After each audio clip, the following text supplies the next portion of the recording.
Ideas in STEM Ed is a production of the Idea Engineering Student Center at UC San Diego, which works to promote community, success, and inclusion at all levels. My name is Darren Lipomi, Professor of Nanoengineering and Chemical Engineering and Faculty Director of the Idea Center. The purpose of this podcast is to provide a forum for the discussion of innovative and inclusive approaches to teaching and mentoring, and to support the personal and academic flourishing and success of students in science and engineering. To learn more about the Idea Center, visit jacobschool.ucsd.edu/idea. Rafael D. Alvarez is the founder and director of the Mathematics, Engineering, and Science Achievement Program, that is the MESA program at San Diego City College. Rafael grew up in the community of Encanto in East San Diego and was a first-generation college student. He earned his undergraduate degree in engineering at Harvey Mudd College and his MS degree in electrical engineering at the University of Southern California. He worked as a professional engineer for several years before returning to academia in the 90s at San Diego City College. He founded the MESA program in 2000 and recently published the book, Turning on the Lights, Using Learning Culture to Increase Student Success, which is available on his website, turningonthelights.com, with hyphens between each word. The MESA program now includes an alliance of partner institutions in the Western U.S. In recognition of his achievements in using learning culture to increase student success, Director Alvarez was awarded the 2012 John and Sue-Ann Rusch Excellence Award from the League for Innovation in the Community College and the 2021 Outstanding Engineering Educator Award from San Diego County Engineering Council. Welcome, Rafael, to Ideas in STEM Ed. Wow. Terrific introduction, my friend. Darren, I appreciate it. I'm very humbled by it. I'm honored. Pleasure to join you. Sure thing. Tell us a little bit about where you grew up, what your parents did, and how you became interested in engineering. You know, that great question. And you shared it in the intro. I'm a first-generation student, college student. I'm from East San Diego. Always saying I'm from the east side, from the neighborhood of Encanto. And there's a movie now called Encanto. No association there, but yeah. So my parents immigrated from Mexico, and my mother is from Puebla. My dad is from Pachuca, and so I think my dad doesn't have the degree, but he would be a fantastic mechanical engineer, and his profession was welding. He's a master welder, and so I grew up helping him. I was his right hand man, and working with him. With the welding projects, the measurements, everything. So I think that probably instilled in me an interest. And although I didn't go into mechanical engineering, my background is in electrical engineering. But I think in there, it all starts with mathematics. I think it really starts with mathematics. And so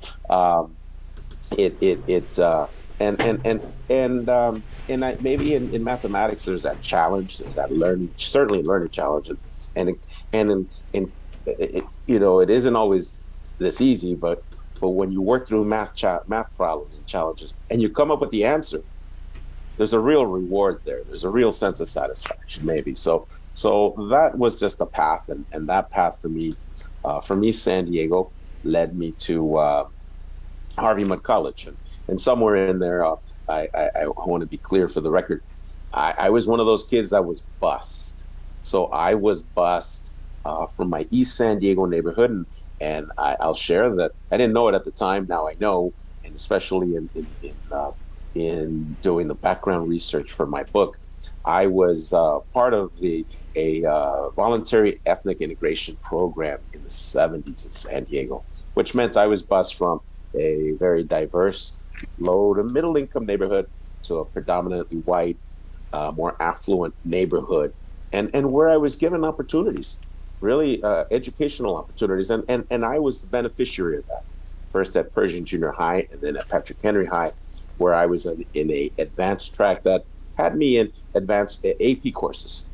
So my college prep skills were pretty strong, and therefore I ended up at a terrific place, very challenging place called Harvey Mudd College. So I'm not sure if that kind of captures the beginning of this story, but yeah, next came Harvey Mudd College. Yeah, it has a reputation as the Caltech for primarily undergraduates. Well, it's some reputation. I think it's well earned. It's Yeah. very well earned. So, what did you do between your master's degree and your position at SDCC? Oh, terrific. So there is a point in there.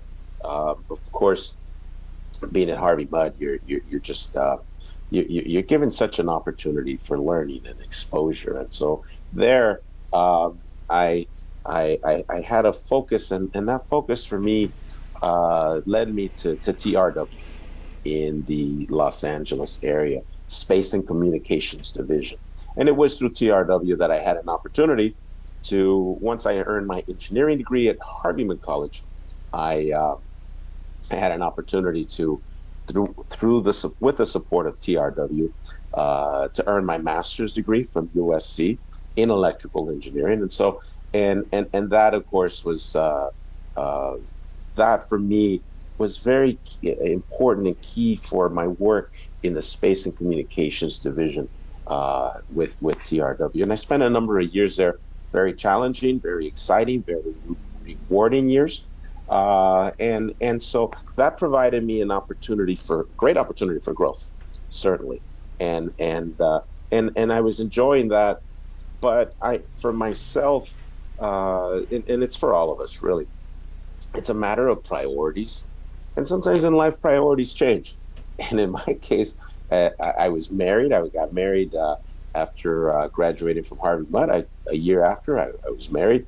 And a few years later, I had my one and only daughter. And so the priorities change. And so that brought me to a crossroads. And so the time I spent at TRW, while very rewarding, um, and demanding, and it demanded a commitment in terms of time. My focus, my priorities at that point with family changed, and in there, and this is a part of life. And I can't even tell you exactly how this happened, but there was an opportunity to then transition from industry and into education. I felt I had the industry experience that I could bring into education to benefit students, and I did so.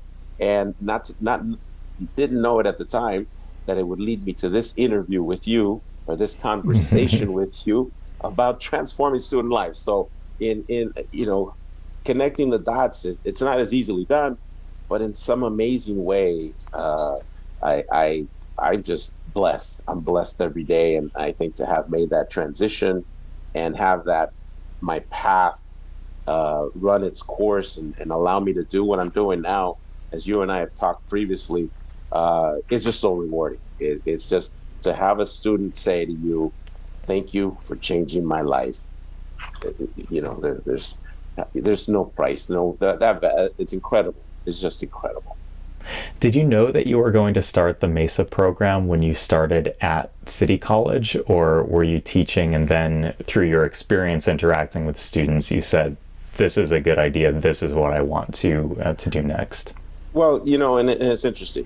What I had the opportunity to do was, and there's always individuals in life that are so key. They're just there on your journey, on your path, that play these key roles. And for me, it was our dean of the School of Math, Engineering, and Science, Dean Armando Obiña, who, and I think that really looking back, it's been so many years. It's I had a chance meeting with him, and he was looking for someone that was going to help him in the School of Mathematics, Engineering, and Science, that had industry experience, that could help him. He was a visionary. He really wanted to. He wanted to develop the programs that would be helpful to students. And so, at the time, it wasn't MESA, but that's what brought me into higher education. And so you know, and we were involved with a number of initiatives, and then came this opportunity to be the founding director of something called a terrific program called the MESA program, and as you shared, the Mathematics, Engineering, Science Achievement Program, which is a statewide model with programs at all three educational levels. And in fact, it started in California. And I'm gonna butcher this. I'm thinking 1970 now. So it is over 50 years. And so and it started at the pre-college level, and to have it grow, and so you imagine 1970, I founded in 2000 at City College. It has MESA programs at pre-college, community college, at university levels. And one of the metaphors that is woven into the MESA model is the concept of learning culture. And learning culture is, there's a concept of culture where there is a that you liken to an iceberg. There's a surface culture and a deep culture, and the deep culture is arguably more important than the surface culture. Surface culture, when we think about, say, nationality, we think about food, we think about language, and maybe religion. But when we think about deep culture, that means what does it take to actually thrive and survive and thrive in that atmosphere, or in that milieu. And that might be not language but jargon, not religion but values underpinning the religion. And I really love that. Metaphor. What are some aspects of learning culture that are surface versus deep, and what's the difference between the two?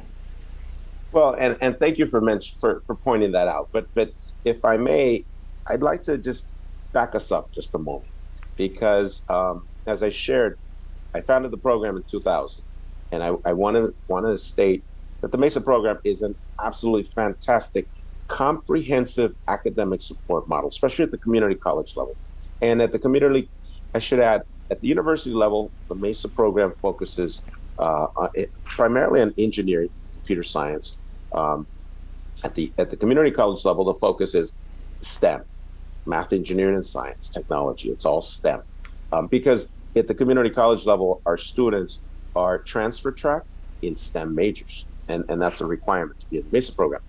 But I want to add, it's a comprehensive academic support model, and it includes so many of the proven interventions for student success. There's a center, there's a home base, there's counseling support provided, there's tutoring support provided, opportunities for university bridging, opportunities for industry exposure, mentoring, guidance for summer programs, research, internships, scholarships, all of the above, all of the proven interventions, all contained within a program, contained within a center. I founded that in 2000, and that's the model. But it was in 2009 that I came across research from 2005. And in that research, that was my epiphany. That's what's led to this thing called turning on the lights. And that is, when I found this research, and the researchers wanted to define college readiness. What does it take for college readiness and success? And don't we all want to know that? What does it take? And to do that, the researchers very wisely chose to interview successful first-generation college students. I'm a first-generation college student.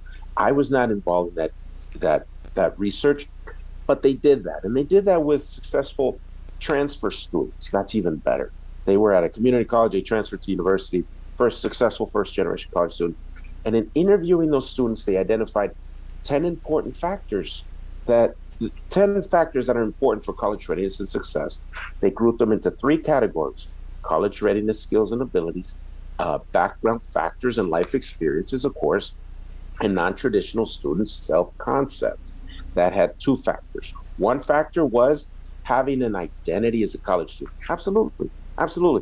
But it was the second factor in that 3rd category: understanding the college system, college standards, and the culture of college. Now it introduces that into my mindset. I've lived it. I went to Harvey Mudd College, where there is a learning culture, and there's a learning culture in every institution of higher education. There is. But I had not seen it that way until I saw the research, until they saw that. And when I saw that fact, when I read that study, the results in that research, that study, and I read that fact, understanding the college system, college standards, and the culture of college, it was an epiphany. It was a light bulb moment. Absolutely. There's a culture in every institution. It's a learning culture. And now, and as you clearly stated, before speaking about a learning culture, we need to recognize that when there is in any culture, and the beauty is we're all part we are all part of many cultures. We are familiar with culture as an ethnic culture, a group culture, a family culture, and we're parts of many. But when we're talking about any culture, it has those two parts which you clearly stated.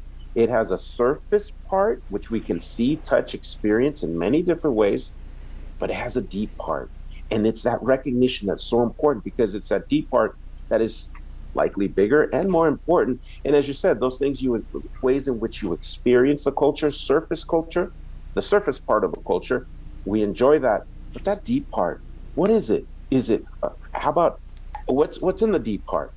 Attitudes, norms, expectations. Oh, careful. Let's stop right there.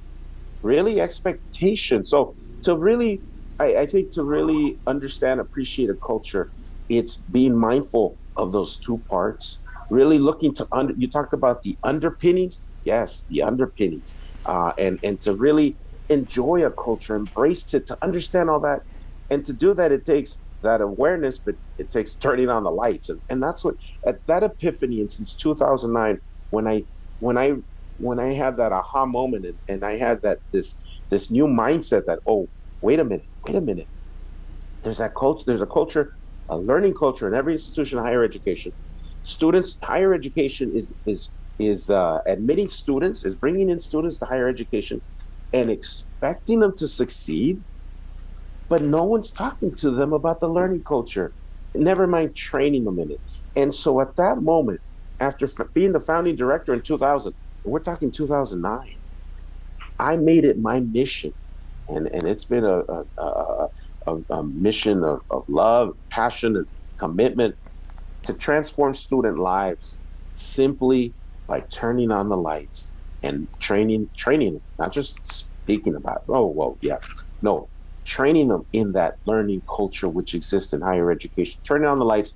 And for the record, I have what I have done in my work with my students in the MESA program is to define this thing called learning culture, to articulate this thing called learning culture, to develop this thing called learning culture. And it has two main parts. Part one is, as you can imagine, is knowing how to approach the learning. And that certainly is the part. You know, students aren't coming into higher education knowing how to approach it. They simply are not. And that's not surface. Orientations and whatever the matriculation process is, yeah, okay, the buildings and there's a support service areas. That's all surface. No, we're talking about deep and deep part and knowing how to effectively approach the learning. But that's only 10%. That's only 10%. The larger part, 90%, is also in the deep part, but it's having a mindset for learning. And I must add, before we even get to this thing called learning culture, we must establish that in the learning culture, we don't question potential. All students have many strengths and great potential. What is that doing? It's validating students. Sometimes our students who maybe, especially, they might be first generation, and let's make that point. First generation college students, myself, can't speak for you, but what did I know about this learning First culture? generation on my dad's side. My dad didn't go to college. They actually spoke Italian in my dad's home growing up. Yes, absolutely. But I can speak firsthand about being a first generation college student. What did I know about the learning culture that exists in every institution of higher education? Nothing. I didn't know anything about that. And so, first, to make the statement that in a learning culture, we don't question student potential, that all students have many strengths and great potential, we're validating. We're acknowledging them. We're recognizing them. Because I shouldn't say many times, but it happens. Where are students coming from? Have they been marginalized? Are they thinking, or have they been told, you don't have what it takes? You don't have what it takes what? You have great potential is what you have. You have many strengths and great potential. And I use my hand as an illustration. The hand is the strengths, represents strengths, but you also have gaps. That's what you have, gaps. Of course, you're in the dark when it comes to learning culture. The idea, and here's my other hand, and that represents a learning culture, is to learn the learning culture and use it to fill the gaps. That's what this is this process. This is what my students do. So once we get past validation, we don't question potential. You have many strengths of great potential. You just have gaps. The challenge is to learn the learning culture. Now we start to focus on what does it mean to have a mindset for learning? And that now begins with commitment. We don't question potential, but we question commitment. And if there's any student viewers of this podcast, I've got bad news for you. It starts with commitment. That's expectation number one in the learning culture. We talk about a deep part. We talk about a deep part. Well, and what's in the deep part? Expectations. That's expectation number one. You must be committed. You have great potential. You have many strengths of great potential. We don't question that. We question commitment. And in my program and in this learning culture, as I've defined it, we question it in this way. It's a question. It's about responsibility and choice. And it comes down to every day we have choices. Every day something happens. The question is, when you're making those choices, are you choosing, and this is choice, choosing to accept responsibility, take action, and seek solutions? Those individuals are defined as creators. Or are you choosing to blame, complain, and make excuses?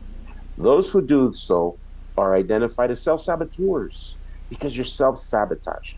And in my program, that is very explicit. That's the difference in my program. The learning culture in my program is not implied. It's implied everywhere else. I love the word creator. I wonder if you could expand a little bit on creating. Are they creating opportunity? They're creating strength. What are they creating? You know, it's a great question, and I think there's a lot of power also in its simplicity. You know, who are I ask my prospective students, because they must apply to my program. I'll ask them, did you understand what I shared? Yes. You have any questions of me? No. Okay, I have a question of you. Who are you? Are you a creator or are you a self-saboteur? Because there's no middle. Cannot tell me you want to succeed, but yet, my nickname with my students is the corner man. We'll get into that, but but sometimes I'm a self-saboteur. There's no sometimes. It's commitment. And Darren, to address your question, it's a beautiful thing. It's a powerful thing. Being a creator, and in the research world, that relates to having an internal locus of control. And the research tells us that students who have an internal locus of control are more likely to succeed, as opposed to students who have an external locus of control. Those who take the attitude and mindset that, everything's happening to them. They're choosing to blame, complain, and make excuses. And so to be a creator, you're taking control and ownership of who you are, what your goals are, where you're going. You're going to create your own success. Things happen in life every day. Things happen. The question is always going to be, especially from the corner man, what are you going to do about it? And so just to introduce the language of success and what does it mean to have a mindset for learning, that language, once we introduce commitment, expectation number one, that language is self-advocacy, which means you fight for yourself. That language is emotional intelligence. That language is mental toughness, goal-focused, knowing the secret to success. What's the secret? You must want it as much as you want to breathe. There it is. There's a secret. Nobody can want it for you more than you. And lastly, it's understanding the purpose for the learning. And the purpose for the learning is freedom. And why freedom? Because freedom gives you, and I'm addressing you, students, anyone watching this podcast, freedom gives you the ability to define yourself and not be defined by others, outcomes, or situations. That is so important. I will repeat that. Freedom gives you the ability to define yourself and not be defined by others or outcomes or situations. And I challenge my students, when I challenge them to own this learning culture, embrace it, own it, use it to fill their gaps. And when they own it, in their mind and in their heart, and freedom is the goal, I ask, what's going to stop you from achieving that goal? And they look at me with this focused look, very serious look, and they respond, nothing. If you likewise respond in the same way, and nothing is going to stop you from achieving your goal, that's true power. I tell you, enjoy the journey. That's the learning culture. What does success look like? Success is the attainment of freedom. I mean, there are other ways of constituting success. So grades obtained or outcomes, as in a successful transfer to a four-year institution or successful employment at the associate's degree level. What are examples of successful outcomes from maybe modest to pie in the sky? I love it. I've been asked this question. How do you define success? How do you measure success? I will tell you. Success, it's almost an immediate kind of effect. It really is. For me, success, when I turn on the lights for the students, and I open their eyes to this, and they begin to embrace this, especially the mindset for that's where it begins. It's having to look in the mirror and decide, who are you? And the bad news for students is they cannot say, once the lights are turned on, they cannot say, I didn't know. I didn't know. So success almost becomes immediate. And then the mindset is that one part, that other part, the 10% knowing how to effectively approach learning. The strategies there are big picture approach to problem solving. That's the focus, the big picture. Then there's a formula for approaching the learning and coming to class prepared. And we have some of the best strategies. Bullet point reading is one of the best strategies, because it not only helps students come to class prepared, when they do it and do it effectively, it's helping to move information to long-term memory. So imagine coming to class not only prepared, but already the information starting to take root in long-term memory. And I will tell you, it's at that moment, I work with a student, I work with Darren. Darren's new to my program. Darren's in the dark. And I will add, the power is not that I train every student. I train Rafael, I train Darren. The power is that I train Rafael and I train Darren, and they transition from being these individuals here into this being part of this community of learners that are empowered to be in control of their learning and their future and their success. And so Darren and Rafael see themselves in others. They see themselves as coming from similar backgrounds, facing similar challenges, but everyone here is so focused. Everyone, they're doing, and I this is just pausing to mention those success stories. Yes, my students from San Diego City College who have, if we look at them, because we take the top 100% of students. I love that, top 100%. Top 100%. My students, if we line them up and we look at the completion statistics in higher education, and let's just be honest, students of color have lower completion rates, and men of color, I'm looking in the mirror, men of color have the lowest completion, retention, and success rates in higher education. It's not because they don't have potential, they have great potential. No one's trained them in the learning culture. I'll make that statement. But my students fit that profile of students who are least likely to succeed. But my students have PhDs in STEM majors from Harvard, MIT, Stanford, USC. It's not a question of, they can't. No, it's where do you want to go? What is it that you want to do? So now Darren and Rafael become a part of this power community, and their mindset starts to change. And finally, they know how to effectively approach the learning. The very next class, Darren comes to me and says, it was amazing. I followed the professor. It was amazing. I knew what was coming next. I was excited to go to class today. Just compare that to, and I have so many experiences from students, the students who are dreading coming to class. And why?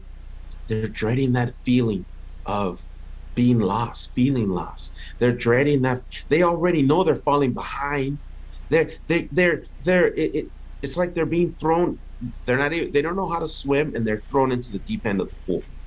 And that they're not treading water, they're flailing. They're flailing. And when I'm going to go to class again, I'm going to jump back into the deep end where I'm not even keeping up with and the homework is due.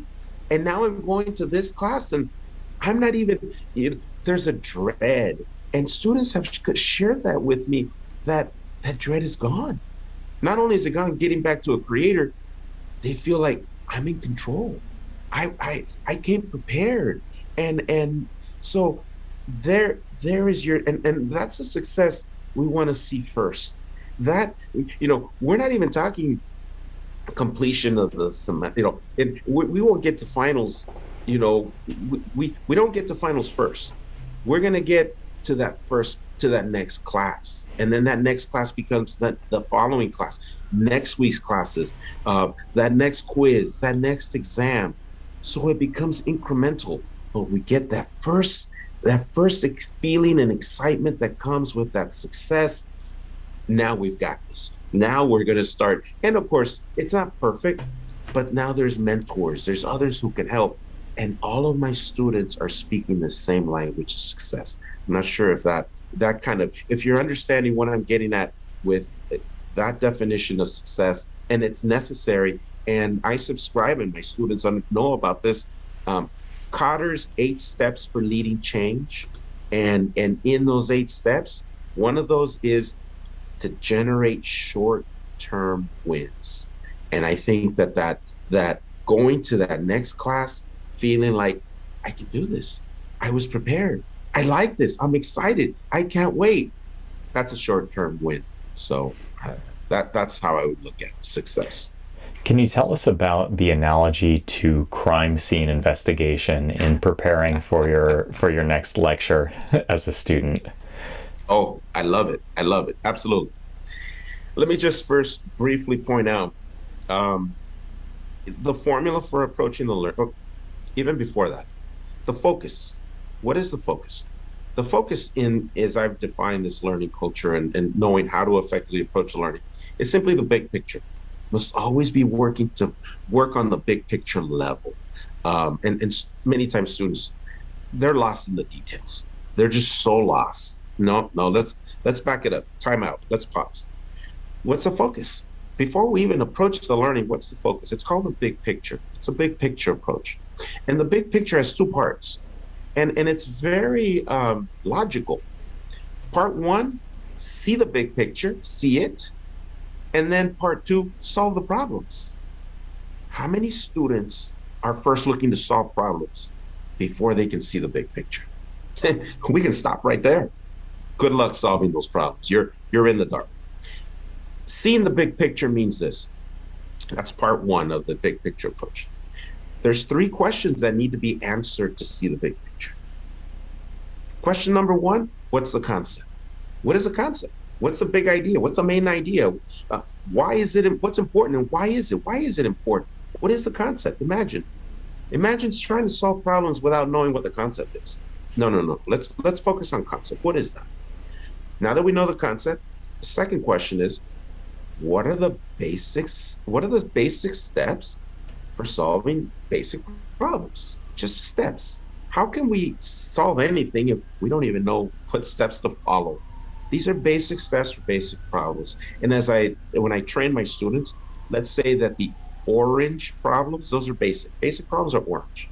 And these are the basic steps for basic problems. Perfect. We can spend all day solving orange problems. They're basic. We know the steps. We're still not done. There's a third question that needs to be answered. And this is a focus on the big picture. Look at all the problems. We haven't solved any yet. Look at all the problems. Are they all the same? Are they all orange or are they different? That difference is the variation.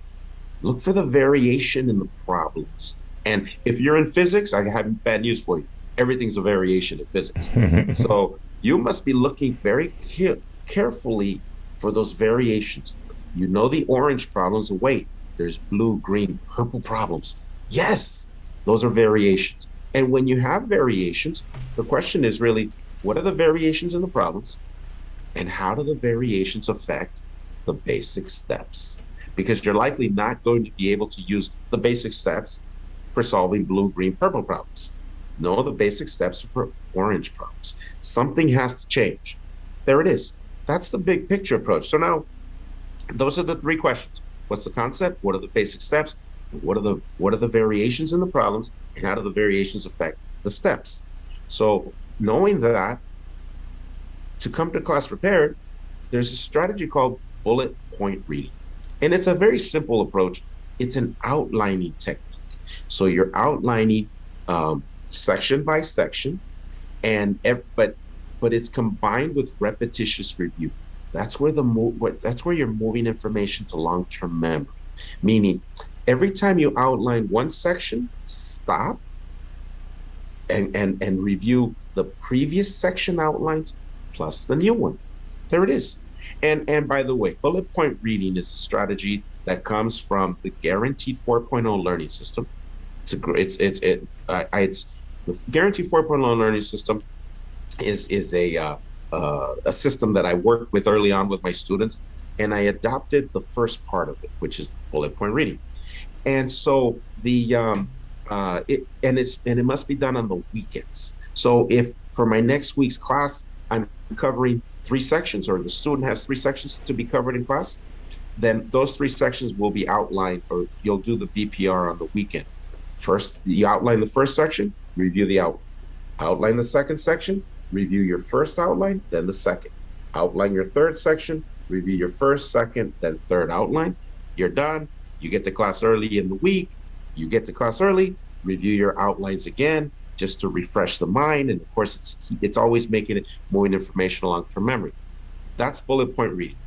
Crime scene investigation I created because my students still needed more help to know, how do I do bullet point reading? Okay, so now we take a scenario of a crime has been committed, and you're no longer a student. You're a crime scene investigator. The crime is going to be solved in class, but to be an effective investigator, you can't. By the way, students who do not prepare for class, they come to class like this. And how many come to class like this? This is coming in blind. Everything's coming at you. Everything. That's not even surface learning. I don't even know what it is. But you can't come to class like this. In a learning culture, it's expected that students are coming prepared. So now, crime scene investigation, you're an investigator. You must come to class prepared, and you must apply this bullet point reading approach. And now, crime scene investigation, there's 3 levels. You start at the 30,000 foot level, airplane level, where you're only looking for the big stuff. And when you start a new chapter, go to the table of contents. Go to the table of contents, chapter 2. Okay, open it up. The title of the chapter, that's the crime. That's the crime. So you first, what's the crime? And then you ask, how many suspects? Those are the sections in the chapter. And begin a process of reading and repeating the names of the suspects. 1, 1, 2, 1, 2, 3, 1, 2, 3. And when you repeat them, think about those suspects. Are you familiar with the suspects? Can you identify the suspects? And as you read through them, you're seeing the flow. The chapter begins with the first suspect and it goes through, to the second, the third. You're seeing the flow. How does that compare for students who don't even look at that and jump right into the first section of chapter 2? They're jumping in. They have no idea. They have no idea with regards to the crime. Some students can't tell you the title of the chapter they're in. They can't tell you what comes next. And so no, CSI BPR, you start at 30,000 feet. Look at the big picture. Then you go to 10,000 and you do this bullet point reading and outlining, but you already know where you're starting. You already have an idea as to how the author has organized that content for that crime. And then in class, you're coming in prepared. And by the way, when you're doing this bullet point reading, the focus again on the big picture, 3 questions: concept, steps, and the variations. And how do the variations affect the steps? When you're doing bullet point reading, if you're unclear as to any of those are questions to bring to class. How many students don't even have any questions to bring? Any question? Well, they're coming in like this, they have no questions. They don't even know what's being covered. When you're a CSI investigator, you're coming in, you already know if you have a question on the concept. Your professor is going to address the concept. If you're not clear, professor, I still have a question on that concept. The professor says, okay, let's look at some example problems. When you're a crime scene investigator, you might already know you have questions on the steps. So the professor says, yeah, what can an instructor do to facilitate this kind of learning? So there is a big push in active learning and flipped classroom teaching styles, where much of the knowledge transfer is expected to be done before class, and then in class you do problems and projects and design challenges and things like that. How can we work together with students in order to make this a seamless process? Well, thank you for asking, Derek. I've shared these strategies across our campus, and what I know that faculty have done is they share these handouts, they share the resources with the students, they share the strategies with the student. So now it's closing the gap. It's not professor and students, it's professor and students, and there's a gap. Now there's a shared language, and the professors, I'm not sure how much time they may spend. Like you just asked about CSI BPR. You asked about, I shared about big picture. Okay. And I can share with you handouts that I have for this. But the point is, professors have shared the handouts. I'm not sure how much time they'll spend in class just to go over those handouts. But then in class, with everyone, if nothing else, everyone looking in the same direction, as opposed to students looking in one direction and professors looking in the other direction, everyone looking in the same direction with the shared language, professors are now able to leverage. That's what I do. When I speak with my students and we're problem solving, I use the language of the learning culture. I use CSI BPR language. Have you done your BPR for this? Okay, what's the concept? See, so we're able to step through it so quickly. What are the steps? How many variations? Do you see any variations? So now, and the language, and my students ask me, must I use that language? I said, yes. And why? For one, focus. Whenever you use that language, what's the concept? What are the steps? What are the variations? There's a clear focus. Secondly, consistency. When you're doing this in math, physics, and English, psychology, whatever it might be, it's still big picture. And there's a consistency and communication. You communicate with a tutor, with a professor. I'm not clear on the concept. I'm having, the steps, the variations. There's that ability to articulate and to communicate. I'm not sure if that helps, but I think I would invite you to introduce this to your students. And actually, the professor also becomes the student, because when you introduce it and you're on the same page, and I put myself in that scenario. How often do I learn from my students? How are they applying this? How are they doing this? And this, yes, the learning culture is I've defined, as I have defined it in the strategies. It's pretty standard, but it's how they're adapting it and owning it that really bring it to life. And so I'm always learning from my students, but we have a shared language. One of the most attractive things about your program is the way that it encourages students to reach out to their instructors before the quarter or the semester even starts. And there are some courses, which we've all taken, where the instructor does not necessarily hew very closely to a book. And sometimes it's a little unclear as to what one can do to actually prepare for the lecture. And I think actually having that conversation with the instructor ahead of time focuses in their own mind what they're going to cover and what resources the students might need before they come to class. I like that you mentioned that. Sometimes, and I've had this conversation, I remember one professor. The professor wasn't very specific in the syllabus as to what was coming next. And a student comes and shares that, one of my students. And of course, in the learning culture, you must come prepared. And you not only come prepared, you need to have it done on the weekend. And so the student shares with me, well, the professor, it's not in the syllabus. I'm like, okay, but you understand the learning culture. You know that this is an expectation. That's how you must approach it. So what I'm hearing is this requires self-advocacy. You need to advocate for yourself. It sounds like you need to meet with your professor, and if needed, share with your professor at City College. They know about the MESA program. So I'm in the MESA program. I've been trained in the learning culture. I've been trained to come prepared, and I could use your help to know what's going to be covered next week. What are we going to cover so that I can come prepared to class? Imagine, and I can put you on the spot. Imagine being a professor and having a student ask you in advance of a class, what are we going to cover so that I can come prepared? How would you like it having the student, ask you that question so that they could come prepared? I mean, does it make I don't want to, put words in your mouth, but what kind of reaction would you have when a student wants to be proactive and accountable and become prepared to your class?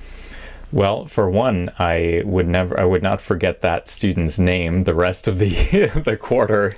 And number two, it's easy for me because I have 75 hours of content on YouTube, and I can direct them toward that. But not every instructor would have such a cache of resources.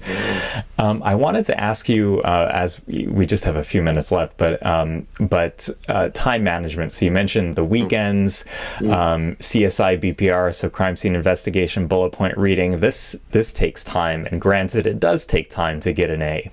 It does take time to improve your score in improve your grade in a sequence of classes. These students are working. A lot of students are working. They work on campus, they work off campus, they might have long commutes, they might be commuting across the border. How do you recommend that students squeeze all this stuff into a finite day? It's a great question, but let me first make the statement, and this is especially for the benefit of students. Time management is an important factor for college success, for student readiness and success. That's from the study I mentioned that talked about learning culture, understanding the college system, college standards, culture of college. Time management was one of those factors in college readiness, skills, and abilities. So there it is. Let's talk about deep part versus surface part. This is in that deep part, and it's time management. And you're not going to get away. You're not going to get around it. Can't get away from it. And so the challenge for students is balance. And I talk to students about make sure you set up a fight that you can win. Don't set up a fight that you cannot win. When you're thinking of squeezing, that brings up red flags for me. It's not about squeezing. It's understanding, yes, the time is finite, and there must be a balance of academics, work, and personal commitments. And full-time work and full-time academics is not balance. Let's just be clear. Mm-hmm. And students want to squeeze because, and I've heard this, I want to get through this. At the community college level, I want to transfer as soon as possible. Let me tell you what happens. It's a recipe for what I call crash and burn. Full-time work, full-time, I have to work full-time. Okay, you have to work full-time, but I'm taking full-time classes. Wrong answer. You're going in maybe with one hand behind your back, maybe two hands. You're not winning that fight. Oh, but there's all this excitement at the start of the semester. Okay, then the challenges happen, and we're falling behind in classes. We're getting our butt kicked in calculus 1 or physics or whatever it might be, and when you have that, when you have full-time, when you have that,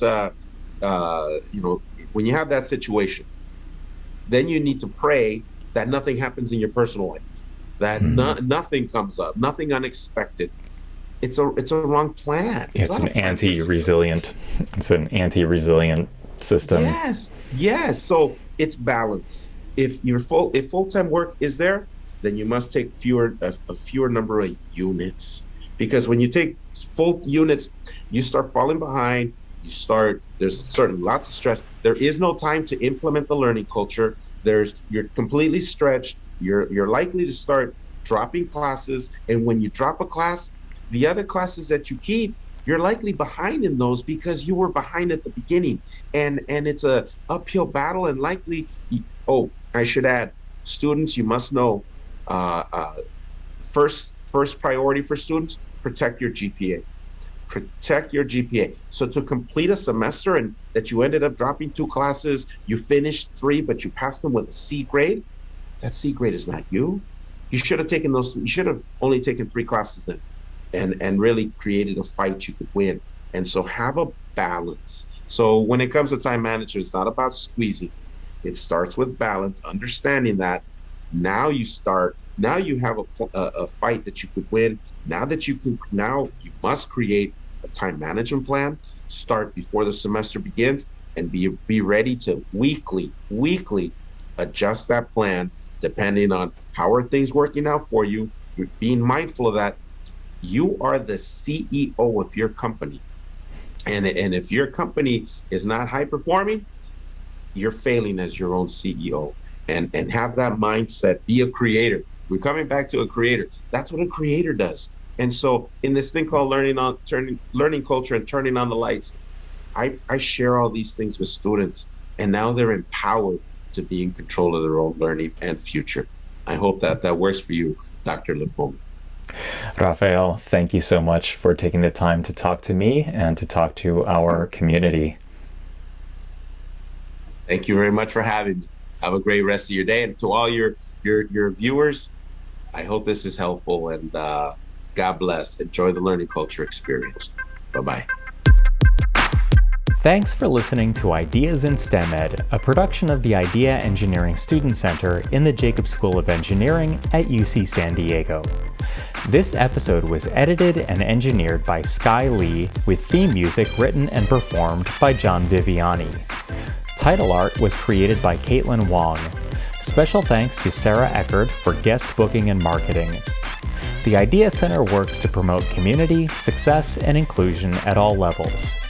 To reach us for guest suggestions and other feedback, please send an email to ideadirector@eng.ucsd.edu. And to learn more about our programs, visit jacobschool.ucsd.edu/idea. As a final note, the views expressed by me or the guests do not necessarily reflect those of the Idea Center, the Jacobs School of Engineering, or UC San Diego. See you next time.